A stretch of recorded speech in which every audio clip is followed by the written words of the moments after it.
My girlfriend of 4 years came in the room to tell me she made my favorite kind of pie. She then asked, was I the asshole for saying my girlfriend would be the one I'd kiss for a smaller reward?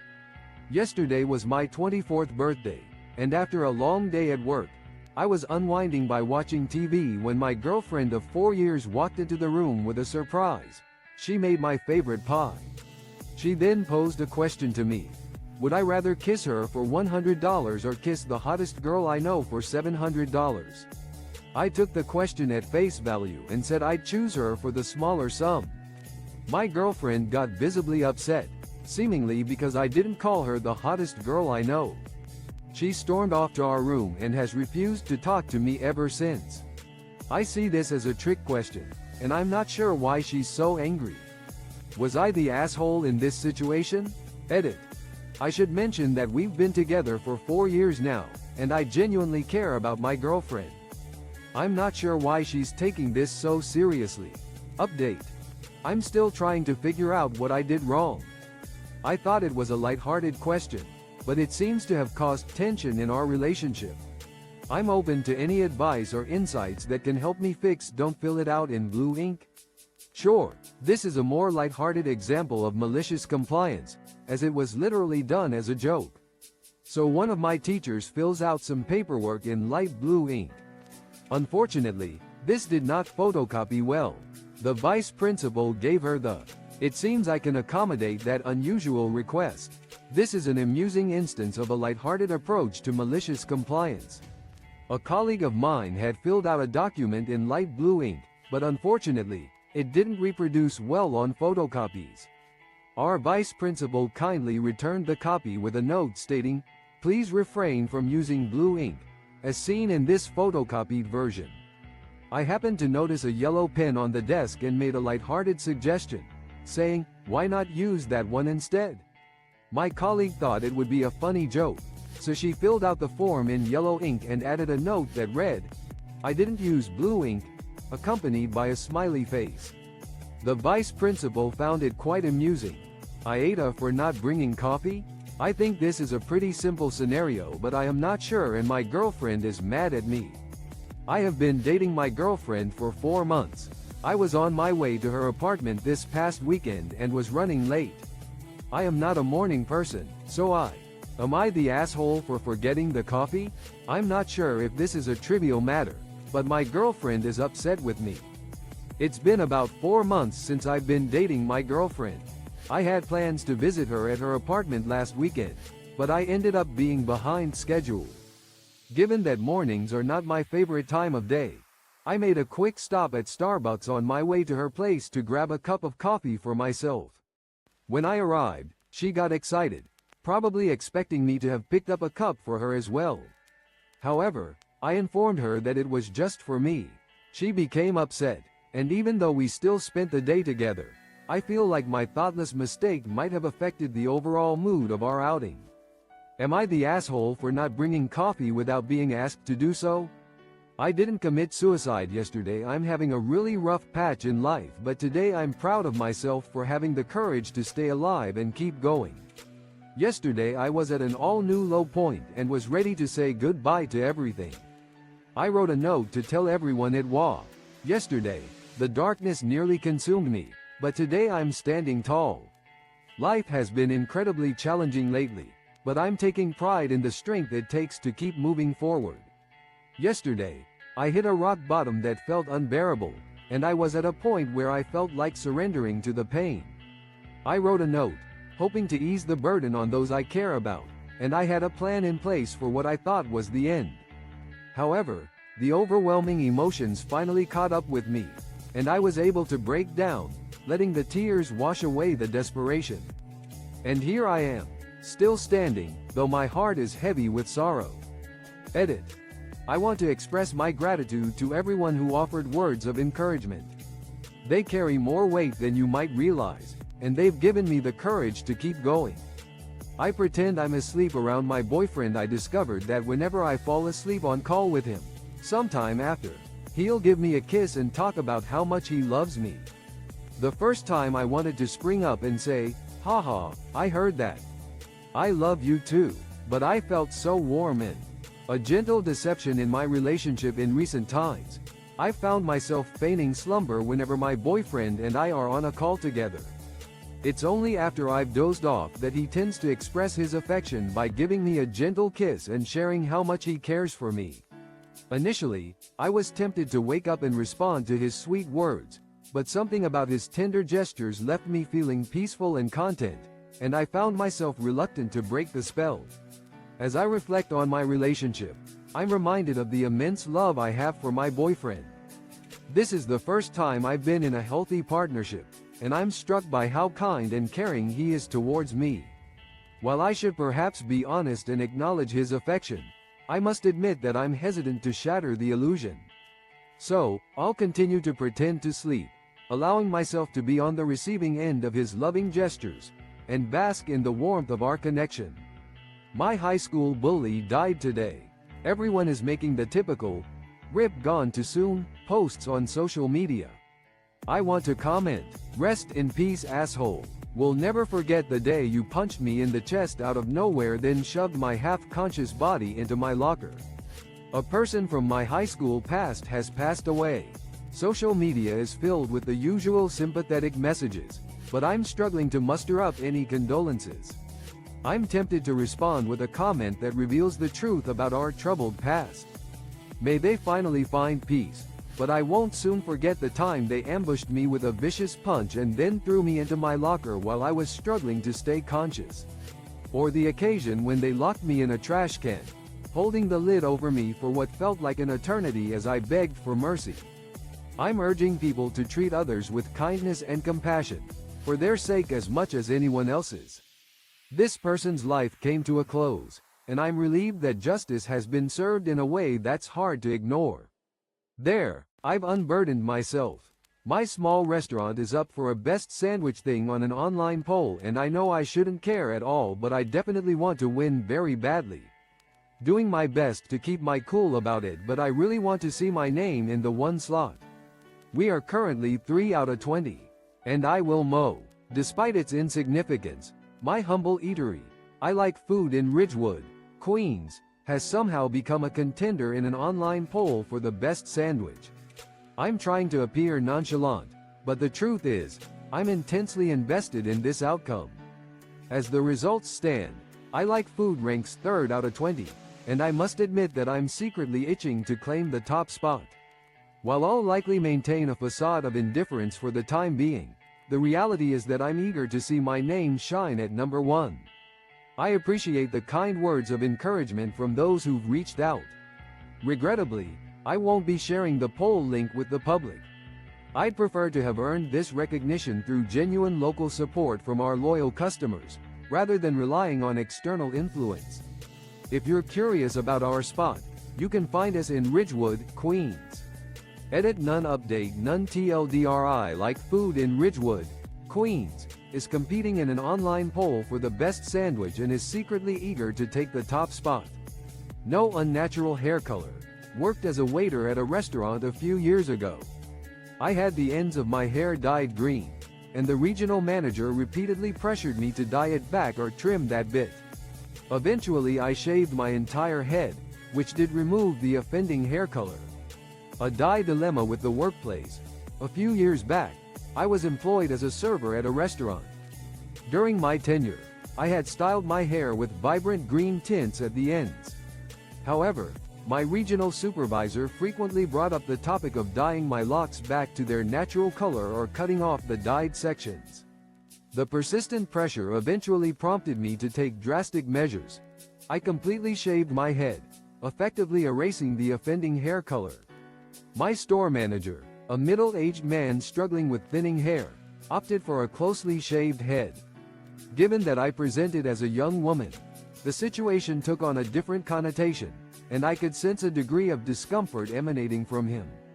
Although they couldn't directly address the issue, my regional supervisor seemingly let it slide, only to remark humorously yet exasperatedly, "What's gotten into you?"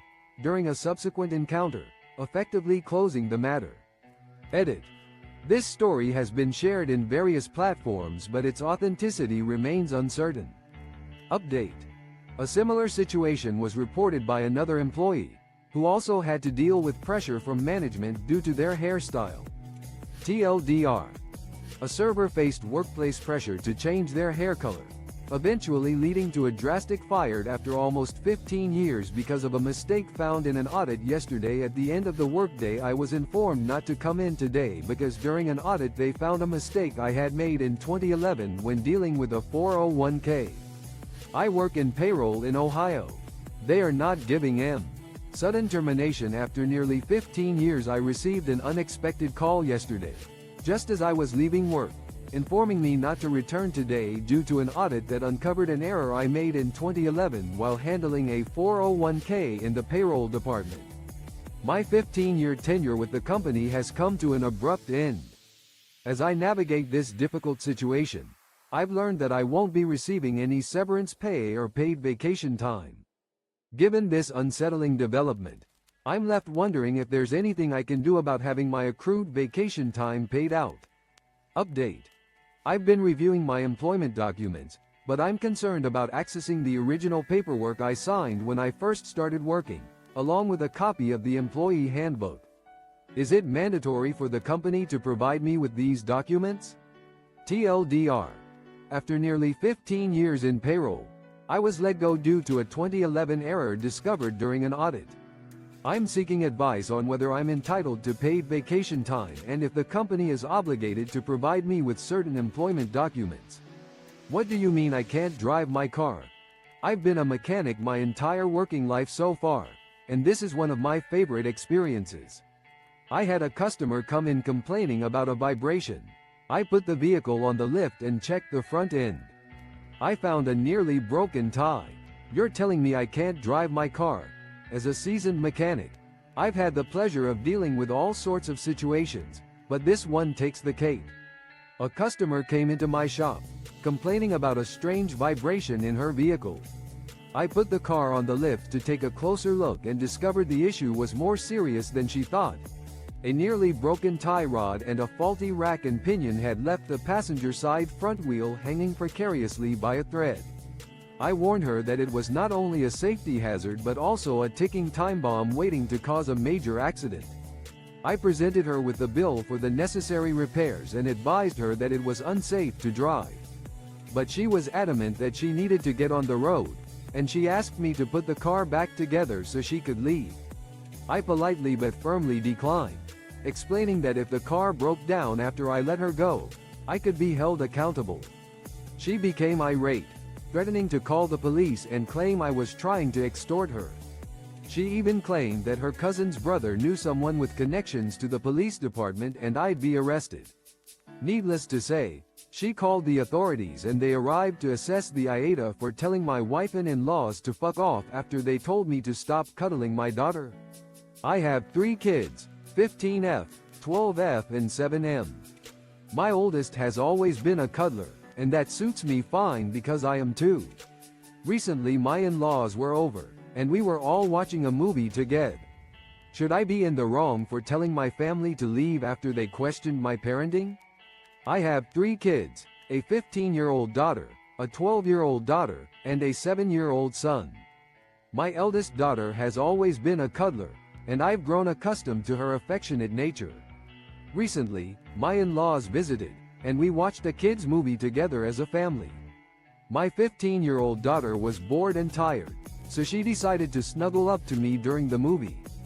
After the film ended, we sent the kids to their rooms and continued chatting.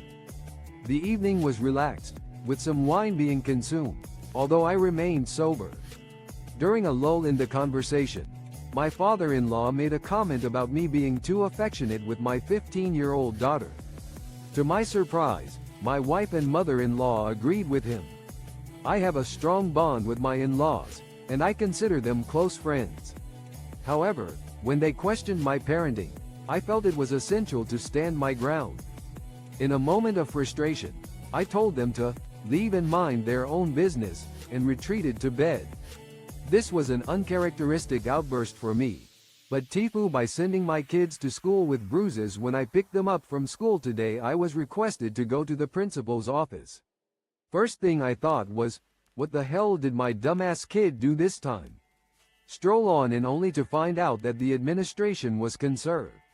A blunder of a different kind. I arrived at the school to collect my kids, only to be summoned to the principal's office. I couldn't help but wonder what mischief my children had gotten themselves into this time. As I entered the office, I was greeted by a concerned expression from the administration. It seemed my kids had been spotted with various bruises on their bodies, which sent my mind racing with worst-case scenarios. I mentally prepared myself for the possibility of a visit from Child Protective Services. However, I quickly clarified the situation. My kids are avid practitioners of jiu-jitsu and have been intensifying their training since the COVID-19 restrictions were lifted. They had been engaging in vigorous physical activity, resulting in the visible marks on their bodies. Fortunately, the conversation turned out to be an opportunity for the school to exercise caution and possibly help identify any cases of neglect or abuse. I was grateful for their diligence and concern for the well-being of my children. TLDR. School mistook my kids' jiu-jitsu bruises for signs of physical abuse. TIFU by going to bed drunk.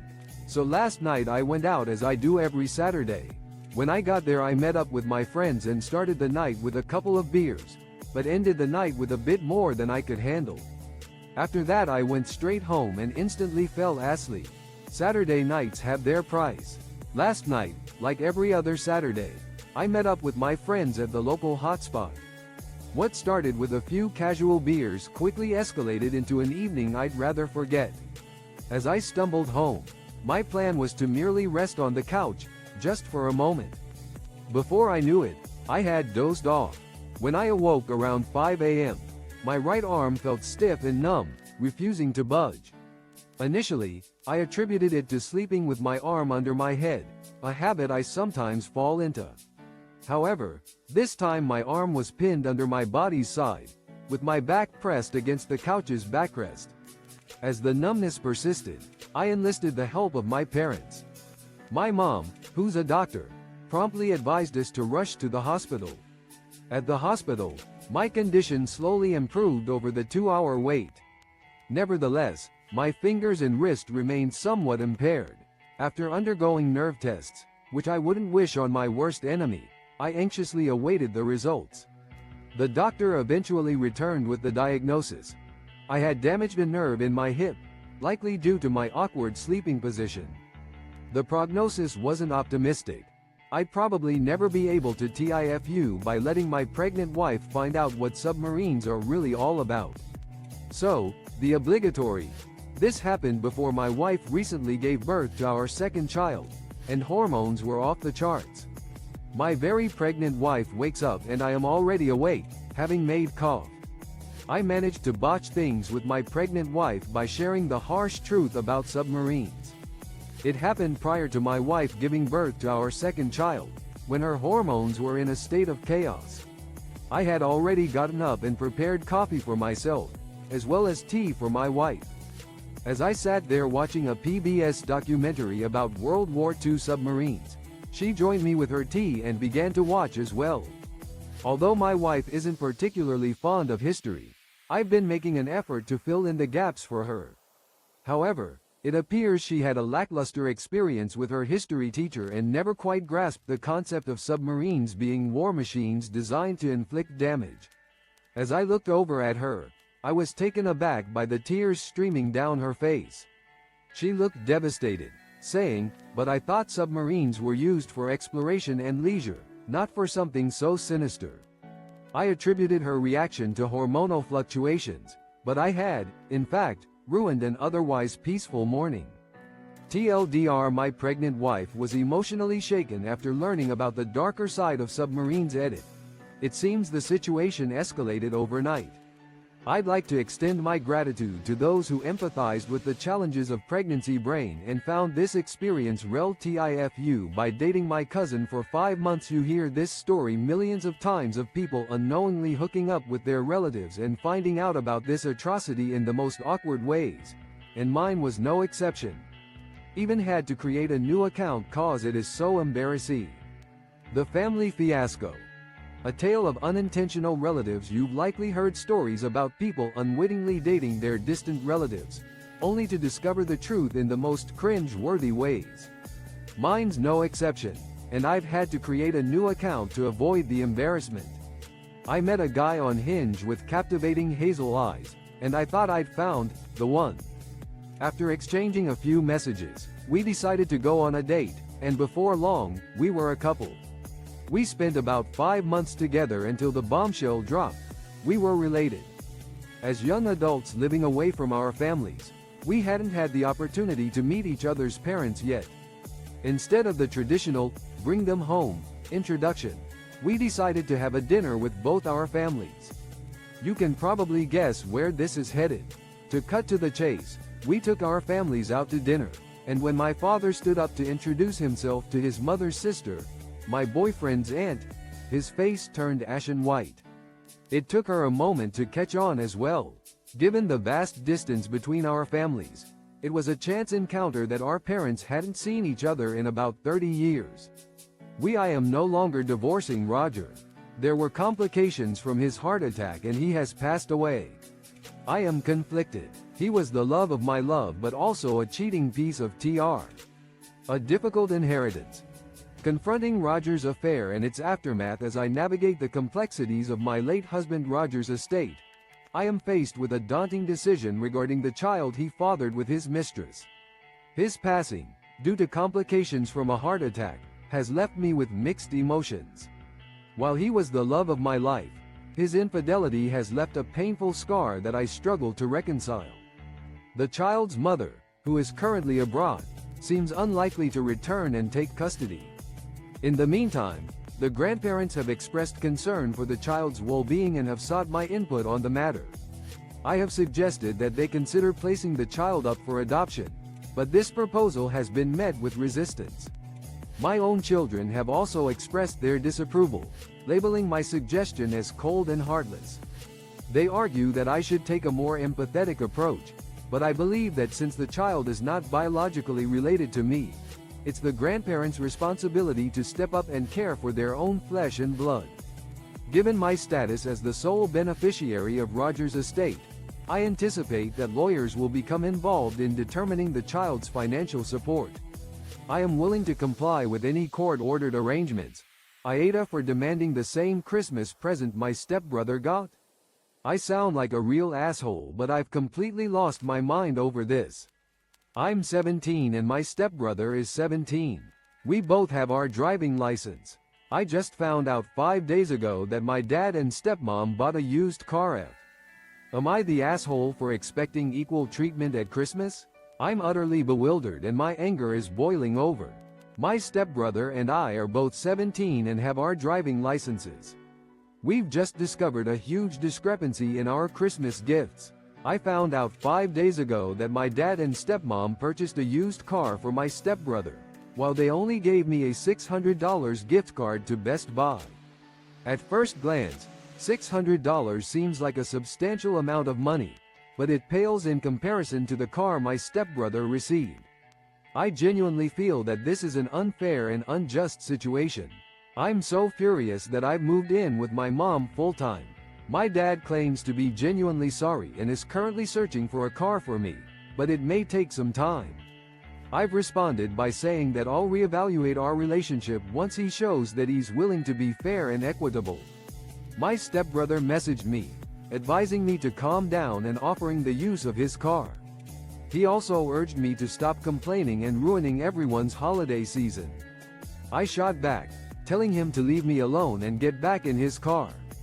Am I the asshole? TIFU by being accidentally racist. So this happened 2 days ago and I am still cringing. Recently I've taken an interest in chess and my school runs an after-school chess club for beginners, so I thought I'd go along. So anyway, here I am about to play my first game of chess ever. Chess catastrophe. A lesson in unintended racism. It's been 2 days and the memory still haunts me. I recently discovered a passion for chess and my school offers an after-school chess club for beginners, which I thought I'd join.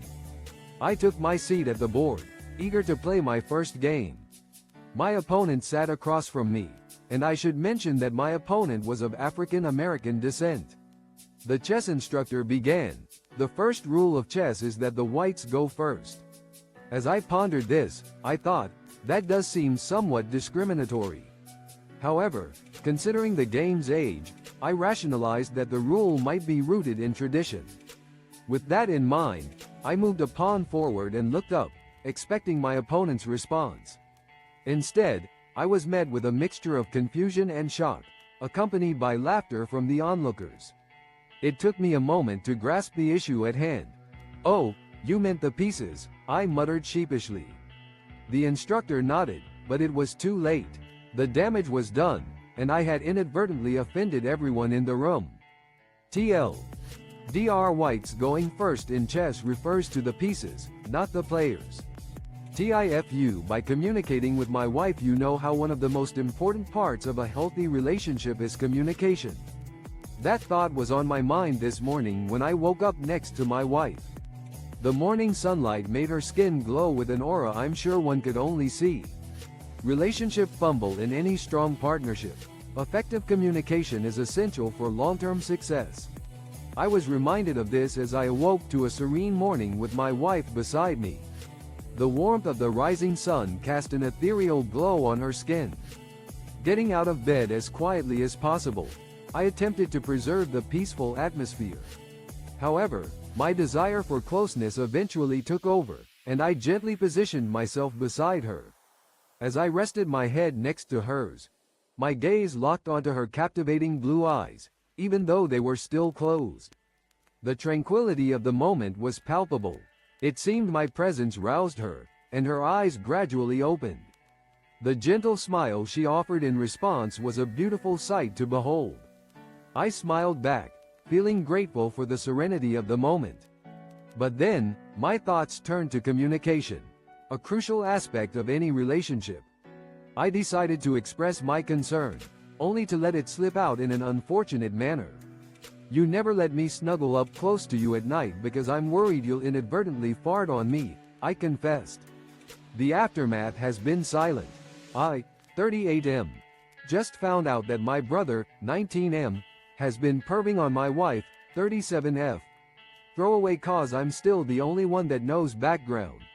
My brother has been staying with us since lockdown, after his university closed. He couldn't stay with our parents cause they just sold. I've recently discovered a disturbing truth about my brother, who's been living with my wife and me since the start of the pandemic. The 19-year-old had been staying with us after his university shut down, as our parents had just relocated to a smaller apartment and our sister is based elsewhere. We've been kind enough to accommodate him in our 5-bedroom home. Despite not having children yet, we plan to adopt 2 kids in our 40s. My brother has always been a bit of a loner and is more comfortable interacting with his online community. He's a shy and introverted individual, but I thought I knew him well. What I stumbled upon has changed everything. One night, I caught him browsing through compromising images of my wife on his laptop, which he quickly closed when he saw me. The next day, I decided to snoop and found evidence of his behavior. I discovered a collection of intimate photos of my wife, taken without her consent. He even documented his own self-indulgent activities, often involving images of my wife. The most disturbing part is that he's been secretly listening in on our intimate moments. I was too shocked to react at first, but what I found was absolutely appalling. I feel like I need a shower after TIFU by not opening a gift for 1.5 years. This actually happened some time ago, but thinking about it is still quite painful. I was in uni and made friend with this really cute girl in my senior year at an event.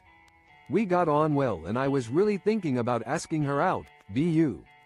A painful reminder of a missed opportunity. Reflecting on my past mistakes is often a humbling experience, and this particular incident still brings a wave of regret.